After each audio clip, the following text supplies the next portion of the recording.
Hey YouTube, I am back with another story time, and if you do enjoy these story times, please like, subscribe, ring that bell. And this is basically how I got into vaping weed. So I pretty much don't smoke weed unless I'm like at a party in a circle, you know, with a joint or a bowl or whatnot. If I'm home, I'm gonna be vaping. I'm not gonna be smoking. It just seems like a waste at this point for me. I just much prefer vaping, you know, full flavor, full effect, and you're using less.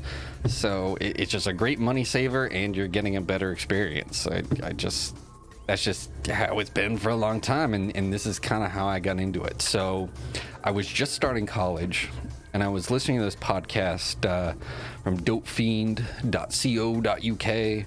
And this was about like 2010. So vape devices were still kind of hit or miss here and there. So I really liked listening in on his reviews of different vaporizers, different things, what would work, you know, better for me or not. And, you know, a lot of devices were either those like, you know, $300, $400 like volcanoes, or they were dinky battery powered vapes that, you know, they didn't hit quite as nicely, and you know, an internal battery that's just guaranteed to just die off and become a paperweight at some point, not to mention having to wait for it to recharge if it's dead. And I wanted something I could just constantly have at the ready, and that's where this podcast had been, you know, led me to this Iolite device. And it's a little walkie-talkie looking vaporizer, and rather than being battery powered, it's actually powered by butane.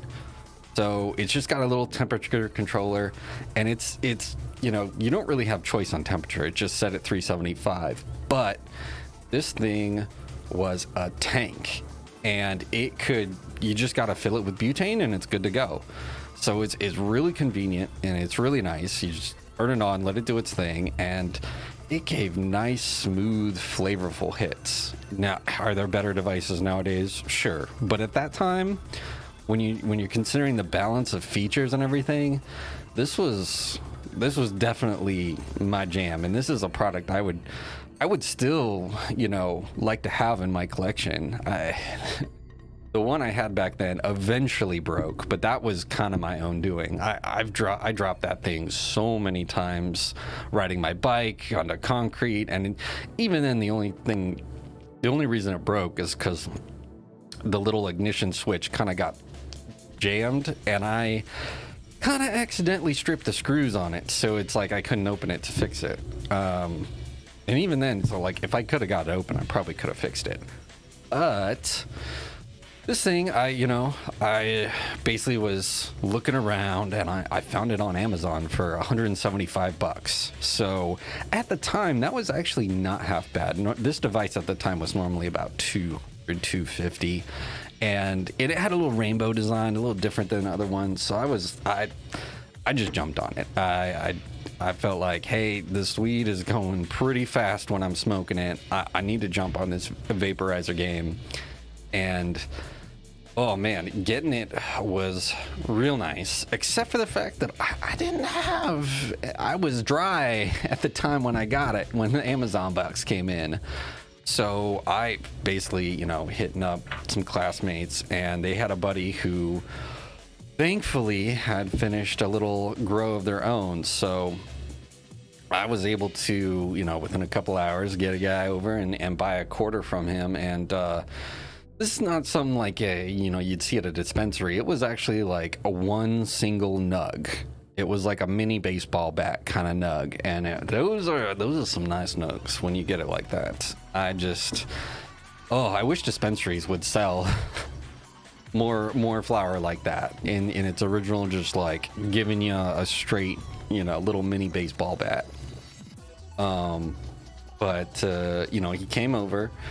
I showed him this little thing he had never seen, you know, other than of like a volcano. I'd never seen any other vaporizer before, and I was still kind of new to it. So I just basically took one of the nugs and stuck it in the little metal chamber, let it rip, and you know, it hit all right for the time. You know, even for being a newbie and just kind of learning how to hit it, it still hit all right. You know, that's the problem with a lot of those old vaporizers, and even for some vaporizers today, it's hard to have it in with a circle of friends because they all come with learning curves. Now, the learning curves have gotten a lot easier over time as technology has changed, but back then, to get the best flavor, the best experience, you really had to learn how to hit it properly. And especially with these sort of lower power devices, you couldn't hit it like a bong. You just cool the flower down too much for it to vaporize. And really for this, you actually need to grind it. So it didn't cook as evenly at the time as I wanted, but it still actually vaped pretty good. And, you know, when you get that first hit where it's like that full flavor, it's like when you're smoking weed, a lot of people are like, the flavor's this and that. And it's like, unless you have certain kind of weed where the terps are at a certain level, that smoke flavor kind of overpowers a lot of the terps for the most part. I mean, it's like you gotta have a certain kind of batch of weed to actually really have that flavor hit through that smoke taste. I mean, I could probably count on my hands how many times I've had flower where I've smoked it and still really the terp flavor truly came through past that smoke flavor. So when you're vaporizing, you really get that true full flavor and you're actually tasting it. It was something different. And that's when it really clicked for me. I'm like, this is the way I'm going to be using it. Even though I didn't really use the device right, I should have ground that flower. But I you know, that vaporizer, I still, to this day, I have such nostalgia for it. I would keep it in my front pocket. It was great. And that first time vaping, it just really led me down that rabbit hole of vaporizing and just never really looked back. It really showed how much better vaporizing is over smoking when you get it down right. And you know, you just got to learn to sip it like tea, basically. That's all it really was. It wasn't that hard. You just got to do slow inhale instead of hard inhale. And some people just like to chug on shit like they're sucking on a dick, but it's like, you just got to sip it, man. That's really all the learning curve is. And so it just took like, 2 sessions, and I was getting full rips out of it. I was getting baked out of my mind. And I guess one of the other things is, you know, smoking out a bong, you know, the feeling kind of hits you a little bit harder immediately, whereas when you're vaping, it's a little bit more of a creep. So I guess, you know, some people just rather have that, but I don't know, I get much higher vaping, frankly. I can stand without getting smacked in the face with it. And frankly, smoking flower now after vaping so long, I don't even get that effect anymore. I never get smacked in the face unless I'm dabbing some crazy huge dab. I never get that feeling of the weed just kind of just hitting me really like hard immediately.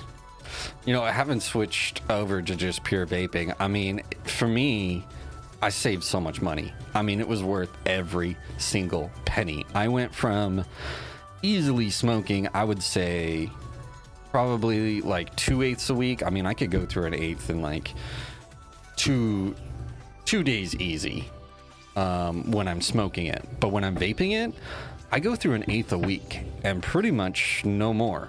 Like my tolerance, frankly, I don't know. Other people seem to just have this never-ending tolerance build, but my tolerance has plateaued since I've started vaping. I feel like if I smoked, I'd probably be smoking a lot more if I was like a daily smoker. But with vaping, I smoke an eighth a week.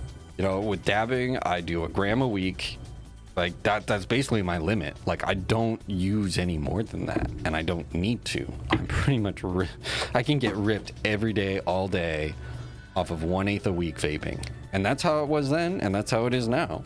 It works so much better to where I don't know. There's just no other better way than vaping. And people talk a lot of shit on vaping flower, but it's like, seriously, dude? Seriously? You're like gonna waste money on smoking? That's just For me, I just feel like vaping is just a much better experience overall, and just a much better feeling, better feeling on the lungs. It's just like, come on, man, just a slight learning curve, and that's it. Like, I don't know. Some people just have zero patience for learning new things and just feel like, you know, hitting a bong is just so much better. But for me, you know, I guess to each their own, whatever, but vaping is better. It's just, come on. You're getting the actual chemicals in your lungs. You're not dealing with the friggin' carbon and the tar and the grossness. You don't get that when you're coming down. It just, ever since I got that IO-Lite, it's just been, you know, great ever since. So yeah, that's kind of how I got into vaping, just really wanting to budget. It started out with budgeting, and then it's just like a connoisseur thing. It's just such a much better experience than smoking. I can't tell you how much better my lungs feel than if I was smoking. You know, when I first got my red card and those first couple weeks smoking, it was like, dang, with my habits, my day-to-day, like, I was an all day every day. I mean, sometimes I still am an all day every day kind of person, but the way I was smoking then, I knew that's just, you know, was not something that could be kept up and keep my lungs healthy. So switching to vaping, like, I felt an immediate difference in my health, my lungs, just everything felt so much better. It was such a cleaner high that it just almost made no sense to go back to smoking out of a bong, you know, unless I'm with friends or whatnot. It's just,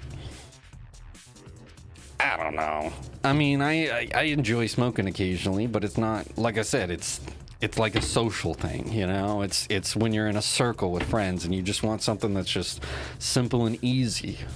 Is yeah, that IO-Lite, I tried to introduce it to people, but they would just always hit it too hard. They would just treat it like it's a bong, and that's just like not how a lot of vaporizers. It's not how you can smoke, and that's where the ball vapes come in now. The newer technology of stuff, the proper convection vaping, that stuff is where you can rip it as hard as you want, and there's no issue.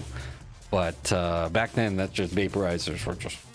That wasn't really a thing, like, unless you want to do a volcano where it was already pre-vaped in a bag, then you could just kind of suck on it, whatever. But no,